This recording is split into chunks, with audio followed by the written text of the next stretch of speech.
Welcome to This Place. Each week, we ask Oregonians about the places that most matter to them, where they live, where they work, and where they find meaning and joy. This week, we hear from Ellen Waterston, Oregon's Poet Laureate, in Bend.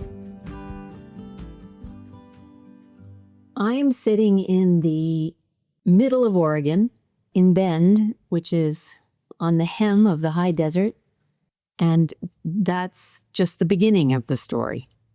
The high desert for me has been my muse for many, many decades, and I find it endlessly fascinating. It's a hard place to know. This is true probably of any place any of us love. If we finally commit to that relationship, let's say, it's always complex. There's always more to learn. But the desert is so kind of barnacly and can be a little grumpy sometimes. So it's a little bit harder to warm up to. Often people driving between Bend and Burns, Oregon, go as fast as they can.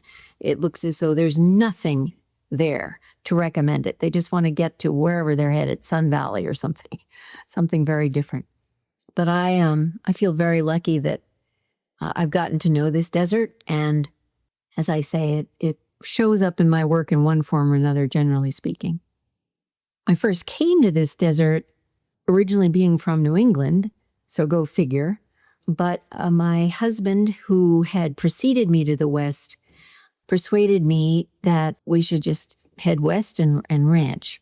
So we started in Montana and then migrated to north of Brothers, and after that, basically ranching up and down the Crooked River over roughly 3 decades.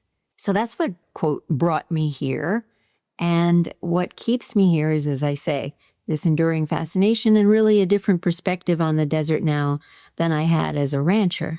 And I think that conversation is changing a lot as ranchers realize that perhaps their best bet is to work with conservancy organizations rather than feel threatened by them, just because really at heart, the goals are not all that different.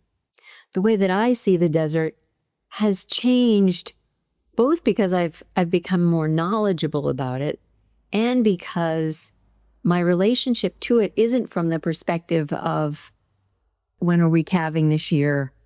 What's the weaning weight going to be? What's the market looking like?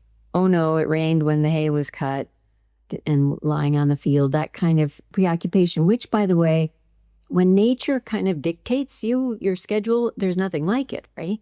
And I think when we are outsized by nature daily, that's not a bad thing. So on a daily basis, that isn't the case anymore because I'm living in Bend now. And more and more, the lead event in Bend are humans, right? So the nature is kind of getting overwhelmed a bit. All the more reason to protect the desert and what surrounds Bend.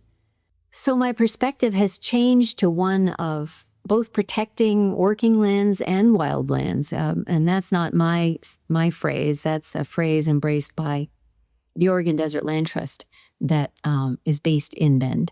And that's that marriage that I'm referring to with conservation efforts and ranchers and farmers working together to protect what's both culturally valuable, environmentally valuable, economically valuable, like that. That was Ellen Waterston in Bend. You can learn more about Ellen's work as Poet Laureate at OregonHumanities.org. This Place is produced by Oregon Humanities and edited by John Richardson. To hear more stories from This Place, visit our website or subscribe to the show on Apple Podcasts, Spotify, or wherever you get your podcasts. Thanks for listening.